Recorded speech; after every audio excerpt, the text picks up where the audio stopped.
If you've been keeping up with the news recently, you'll have noticed that the British Army, on the Salisbury Plain, I think, they reached a new milestone, which is really quite exciting. They carried out a successful demonstration of nUAS. And nUAS, for those who don't know, is unmanned aerial systems that incorporate nanotechnology. So they're basically very small drones. And so I'll refer to them as drones for the rest of the video. The project was completed with the use of multiple swarming drones. I think they used Elbit and Atlas systems, and I think they were saying that Elbit can operate in swarms of 6 and Atlas in groups of 4, although one can only assume that the swarms will get larger over time. So, I will talk a little about that later, but I think it's really worth recognizing the potential and looking at the trajectory of how drones have been used and will be used, and now clearly are used. So, since the Queen Bee, Britain's first major test radio-controlled UAVs, which was basically a remote-controlled plane, we've seen a lot of progression, from the SDI to the Midge to Watchkeeper to stuff that is now like the Protector. There has been a movement towards further capability, first starting off with the aim of simple image capture, then reconnaissance and surveillance, then target acquisition, and then the ability to actually strike a target. And the next generation of drones will go far beyond that. I think there's reasonable consensus on this, but what we have seen is a movement towards multifaceted engagement.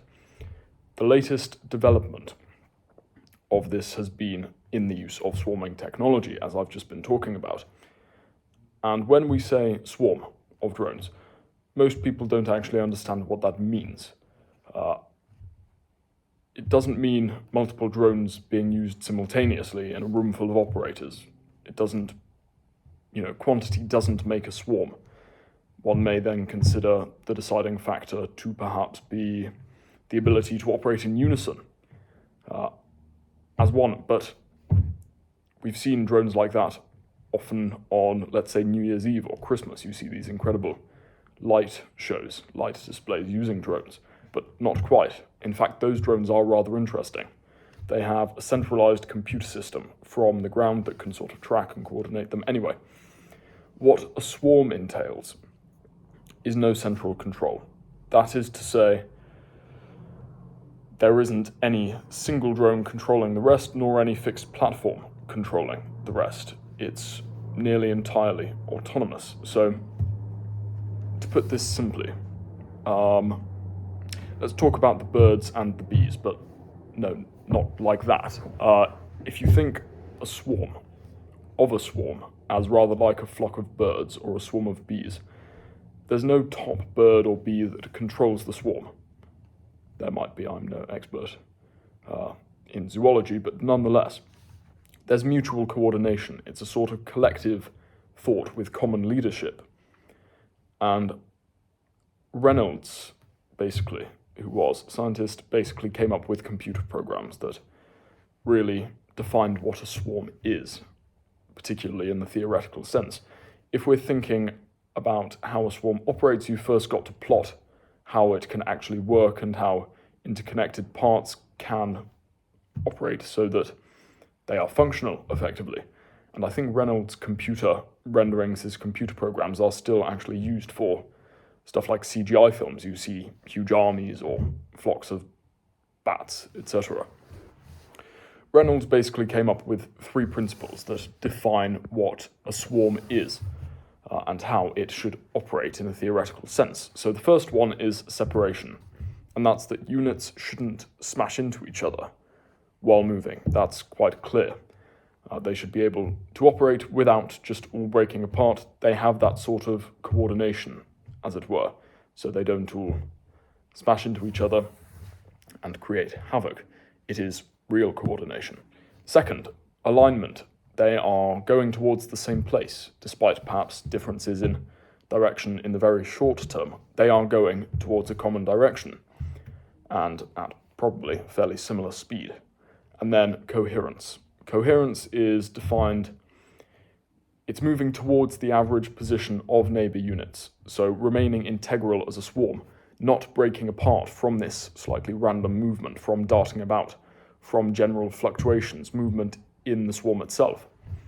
So what we see in the British Army, this testing on the Salisbury Plain, follows these principles, and that means that a single operator can not necessarily control, but create a tasking. So without necessarily active control, autonomous systems can carry out the function utilizing the principles, Reynolds principles, and more of drone swarming, or of swarming in general. I think he studied starlings. Anyway, the drones that were being tested, I believe, were only ISR drones. So that's intelligence, surveillance, and reconnaissance. Basically, they use cameras, and the idea is, or they use various systems, but the idea is to collect information on the enemy, surveil the enemy or surrounding area, and gain reconnaissance. And this isn't really where it ends for these sort of drones. I think that's quite a clear trend. The drones that the British Army used had no active payloads, but that is potentially where we see these sorts of drone swarms heading in the future. The use of active payloads, either through direct target acquisition by ISR drones or directly in themselves. That is, they have ISR capability enough in them, something like you might see in Protector, in which it actually finds its own target and then launches whatever munition it needs to. And so the way this could actually occur, the way that these drones could be weaponized, as it were, beyond ISR value, is either through the use of coordinated strikes or through what may have been, I think it's dubbed kamikaze drones, and I don't really think that concept needs too much explanation. Anyway, utilizing these setups, what we might see is something that they're developing called Omnidirectional Strike, and I don't know particularly who's developing that, but I know that that is a general trend. So it's different to normal strike, in which the drones will fire from uniform or congruent positions. They strike in a manner that is perhaps patterned. Omnidirectional strike is where the drone is using this flocking mechanism to strike from many, many angles and in a seemingly random manner. So if drones are sharing information among each other, which is partially what is entailed for swarming, a necessary categorization of swarming, then omnidirectional attack is actually probably plausible. And this potential for omnidirectional attack makes CIWS, CWIS, close-in weapons systems, and other air defense, as it were, really, really quite difficult. So even the current laser systems in development, they still have mechanical parts that need to move in order to configure, compute, direct the laser itself. And that's not to even mention more physical systems. Perhaps guns or missiles, like Rheinmetall's Skynex system. So the question is, which is going to develop faster and which is going to develop more strongly? And potentially how they're going to be used in unison, and whether these will become a mainstay of each army sort of around the world, because I certainly know that the US, the UK, Russia, I think South Africa even, is developing a variant of these systems, if not multiple variants. So we'll have to see. But what I find really interesting about this, which is, I think, partially where development is going, is the idea of autonomous fighting forces. So if one has ISR drones that can acquire targets, as well as strike drones, or even integrated ISR strike drones, then it allows a lot of room to make very, very effective weapons systems, or potentially integrate electronic warfare capabilities. So not only is it effective on its own as a swarm itself, but it seems to be the beginning of tangible mosaic warfare. We've heard the term thrown a lot around, mosaic warfare, over the past perhaps 10, maybe even 20 years. And mosaic warfare is, for those who don't know, when there aren't strike chains, but rather a strike web. So it allows for random, confusing operations that are meant to have better effect on the enemy. So the real question here is, or from here on is, are these sorts of drones ethical? Is it acceptable to create something that could seemingly operate with a lot of autonomous potential? And this potential could be absolutely enormous.